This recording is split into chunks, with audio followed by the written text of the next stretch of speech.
UKPSC JEE में हमें जल्द वैकेंसी देखने को मिलने वाली है और हमें अगर उसको क्रैक करना है तो उसके बारे में छोटी से बड़ी हर चीज हमें पता होनी चाहिए। तो अगर आप यूकेपीएससी जेई के लिए प्रिपेयर कर रहे हैं तो ये वीडियो आपके लिए है।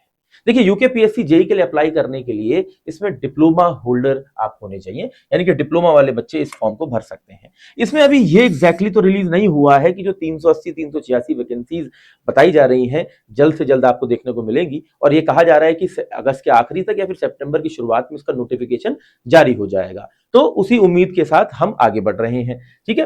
अच्छा, यूके का डोमिसाइल अगर आपके पास है तो आप अप्लाई कर ही सकते हैं, और अगर आप अदर स्टेट के स्टूडेंट हैं तो आप एक ही शर्त पे अप्लाई कर पाएंगे, अगर आपने उत्तराखंड से 10th या 12th किया है। अगर 10th 12th आपने उत्तराखंड से किया और आप दूसरे स्टेट का डोमिसाइल भी पसंद करते हैं तो भी आप इसके लिए अप्लाई कर सकते हैं। ठीक है। अच्छा, इसमें इंपॉर्टेंट बात क्या है कि डिप्लोमा वाले ही एलिजिबल हैं, बीटेक वाले एलिजिबल जेई के लिए नहीं होते हैं। ठीक है। इसमें जो पेपर है उसमें 100 सवाल पहले हिंदी के पूछे जाएंगे, फिर 100 सवाल इंग्लिश के, फिर 180 सवाल आपके टेक्निकल के, फिर 180 सवाल टेक्निकल के, यानी कि 2 पेपर टेक्निकल के हैं। ठीक है। हिंदी का पेपर 2 घंटे का है, फिर इंग्लिश का 2 घंटे का है, फिर टेक्निकल के 3-3 घंटे का, और पूरा पेपर 920 मार्क्स का बनता है। इसमें कोई इंटरव्यू नहीं होता दोस्तों। अच्छा, इसमें क्या है, अलग अलग डिपार्टमेंट्स में वैकेंसी आती है, तो अभी ऑफिशियल नोटिफिकेशन जारी होते ही हमें पता चल जाएगा कि किसमें कितनी सही मात्रा में वैकेंसीज, और ये जो आप देख रहे हैं ये पुरानी वैकेंसीज कितनी कितनी आई थी, तो उस समय जब मैं पढ़ा रहा था तब बनाया था ये।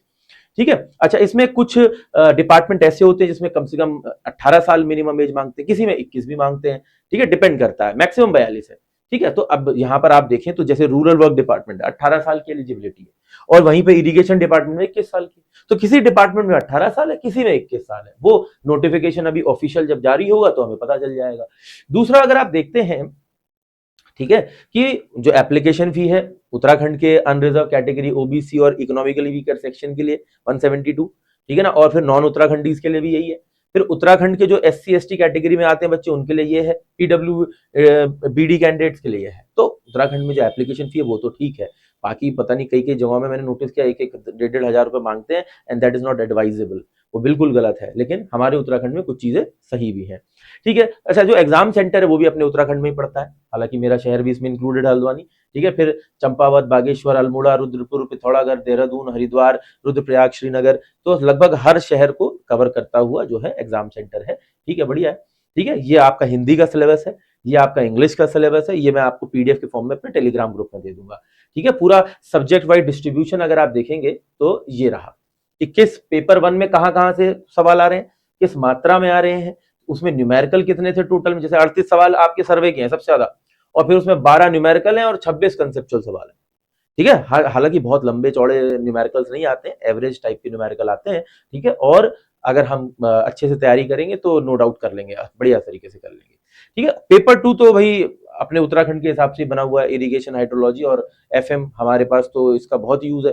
ठीक है ना, क्योंकि टिहरी डैम जैसा डैम हमारे प्रदेश के अंदर है और मायने रखता है। ठीक है। तो 117 सवालों में से 30 तो न्यूमेरिकल है, 63 सवालों में से 25 न्यूमेरिकल है। ठीक है ना, हालांकि मैं फिर रिपीट कर दूं, बहुत लेंदी न्यूमेरिकल इसमें नहीं आते हैं।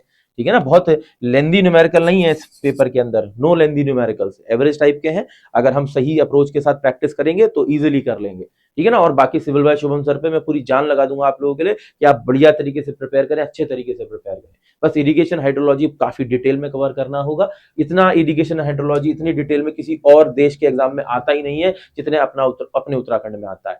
ठीक है। और ये आपकी सैलरी स्लिप है ऑफिशियल, इसमें मैं बता देता हूँ अलग अलग तरीके से डीए, ठीक है ना, हिल development allowance, house rent allowance, ठीक है ना, एम्प्लॉयर कंट्रीब्यूशन वगैरह सब मिला के, बेसिक पे वगैरह मिला करके, ठीक है ना, आपकी 80,000 समथिंग बन रही थी। ऑफिशियल स्लिप है ये, हमारे प्रीवियस स्टूडेंट की जो अभी वर्किंग है। ठीक है ना, उसमें 13,000 समथिंग जो है डिडक्शन हुआ है, और ये कहीं जा नहीं रहे, आपके फ्यूचर के लिए प्रोविडेंट फंड में जा रहे हैं।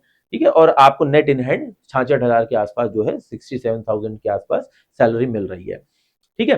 अच्छा, प्रमोशन भी लगभग 6 साल 5 साल में हो जाता है जेई से एई पर।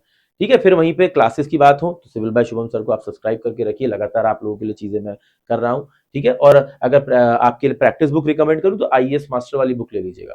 क्यों? क्योंकि बहुत सी किताबें ऐसी आती हैं जिसमें बहुत सारे क्वेश्चन होते हैं, हमें देखकर तो लगता है इसमें तो 20-20 हजार क्वेश्चन है, लेकिन फिर वही हमारे डिमोटिवेशन की वजह भी बन जाता है आगे चल के, यार इतने सारे क्वेश्चन मैं लगा ही नहीं पा रहा हूँ। लेकिन अगर आप ऐसी बुक चुने जिसमें क्वेश्चंस भी लिमिटेड मात्रा में हो, हर एक चीज की कवरेज हो, कोई एरर्स ना हो और बढ़िया दिया हो, तो आईएएस मास्टर की ये बुक बहुत अच्छी है, आप इसको ले सकते हैं। ठीक है। बाकी आपको स्टैंडर्ड बुक लेना चाहते हैं तो अमेजॉन फ्लिपकार्ट पर आपको मिल जाएगी। उसके किस ऑथर की आपको लेनी चाहिए, किस सब्जेक्ट के लिए, ये भी मैंने मेंशन कर दिया।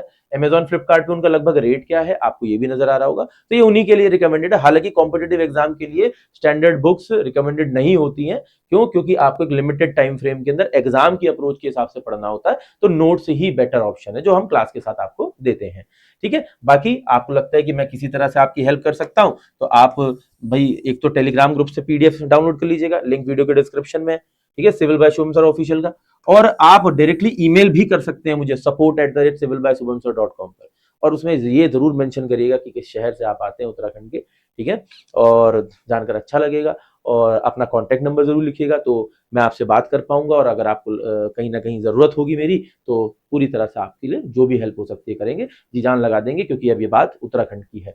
ठीक है। बाकी 13 तारीख को आप लोगों के लिए एक स्पेशल सेशन है जिसके अंदर मैं आने वाले यूकेपीएससी जेई के लिए आप लोगों के लिए बहुत से प्लान्स रिवील करने वाला हूं, तो बी देयर। ठीक है, ताकि आप अच्छे से अपनी यूकेपीएससी जेई की जर्नी को पूरा कर पाए और अपने सपनों को पूरा कर पाए। ठीक है, मैं ये भी कोशिश करूंगा कि जो 13 तारीख को आप लोगों के लिए अपनी एप्लीकेशन भी आ रही है सिविल बाय शुभम सर की, ठीक है, तो उस एप्लीकेशन के माध्यम से मैं कोशिश करूंगा पुराने स्टूडेंट्स भी उसके ऊपर आए जो सिलेक्टेड हैं, और आप लोगों को एक फ्री गाइडेंस प्रोवाइड करें कि कैसे आप या क्या क्या चीजें आप कर सकते हैं सो दैट कि यूकेपीएससी जेई में आप और अच्छा कर सकें। ठीक है, बाकी और भी कोई रिक्वायरमेंट है तो कमेंट करके जरूर बताइएगा। और मैं ये भी बता दूं, ठीक है ना, ये इवेंट ऑलरेडी चैनल के ऊपर लाइव हो चुका है। ठीक है, 328 स्टूडेंट्स ऑलरेडी अपनी प्रेजेंस इस पर मार्क कर चुके हैं, आप भी अपनी प्रेजेंस मार्क कर सकते हैं सो दैट कि आप किसी भी तरह से भूले ना कि 13 तारीख को इस सेशन का आपको हिस्सा बनना है। एंड बात उत्तराखंड की है तो कर देंगे यार, जी जान लगा देंगे। जय हिंद, जय भारत, जय उत्तराखंड।